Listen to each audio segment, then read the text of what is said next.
Hello everyone, my name is William, the inventor of this smart plug-in heater. Today, I'd like to share with you how to set up your heater so that it warms up a cold room as quickly as possible and then keeps that lovely warmth going at the lowest possible running cost.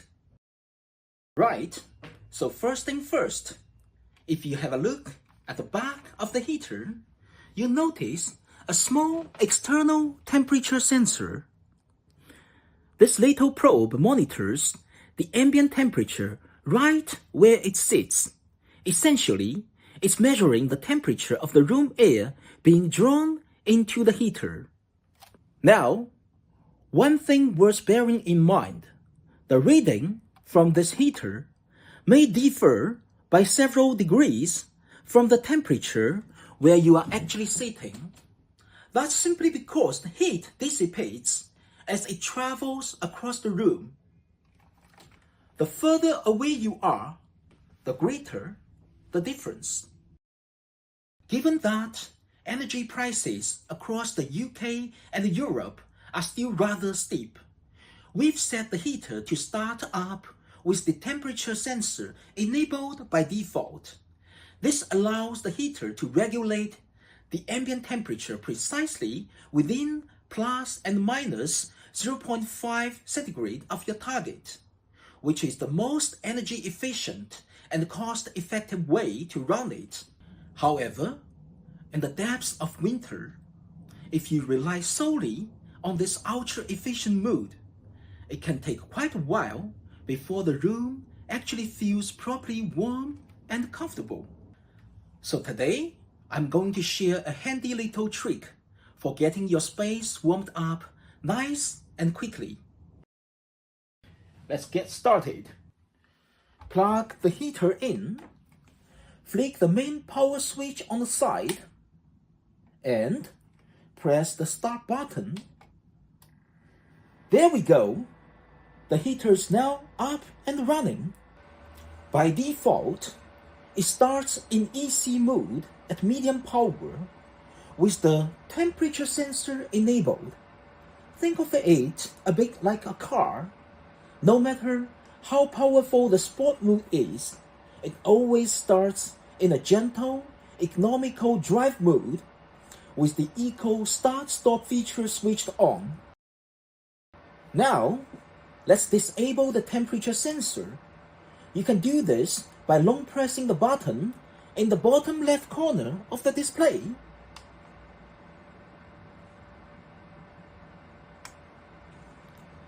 Alternatively, and this is a bit easier, just press the dedicated sensor button on the remote control that toggles it on and off. Once the sensor is disabled, the display will only show your set temperature rather than the live ambient reading. Now, you might be wondering, does disabling the sensor mean the heater loses its overheat protection? And the answer is absolutely not. The sensor is still working behind the scenes. Our control system continues to use it for overheat monitoring. It simply stops using it to regulate the ambient temperature with that tight plus minus 0.5 centigrade precision. Next, press the M button on the remote to switch from EC mode to HH mode. That's our maximum power setting. Then, press the temperature up button repeatedly until you reach the maximum 35 centigrade. You'll notice that the fan is noticeably louder now. That's perfectly normal.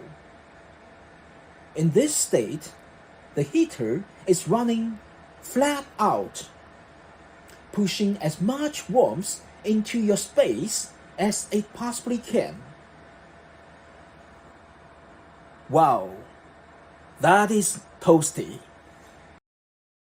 So, how long should you run it at full power? There is no one-size-fits-all answer here. It depends on the size of your room, the outside temperature, and your own comfort preferences. But to give you a rough idea from my own experience over the past few months, when it's around 5 centigrade outside and I'm in my bedroom, roughly 10 square meters, running the heater at full power for about 20 minutes gets the area within a couple of meters of the heater feeling really quite comfortable. Once the room has warmed up, it's time to dial things back and let the heater maintain that temperature in a quieter, more energy efficient way. Here's what I'd recommend based on the season. If the weather is mild, for example, in early autumn or late spring, re-enable the temperature sensor. Press M to switch to the Smart Auto AU mode and lower the target temperature to, say, around 31 centigrade. This gives you the most energy efficient and the quietest operation. The heater will intelligently cycle to maintain your room temperature. If the weather is moderately cold, we can switch to the lower power LL mode. Disable the temperature sensor and raise the target temperature slightly to something like 33 centigrade. This keeps the heater running steadily at its lowest power level with minimal noise. On very cold winter days, when the outside temperature is below 0 centigrade, we can switch to the medium power EC mode. Disable the temperature sensor and set the target temperature to the maximum. This provides continuous, steady heating at a moderate power level with an acceptable noise level, exactly what you need when it's bitterly cold outside. Now, some of you might be thinking, why does all this have to be so fiddly? And that's a really fair question. The honest answer is, as a compact plug-in heater, we are working within the constraints of a very small form factor, and yet we still want to give you the flexibility to suit different situations and preferences.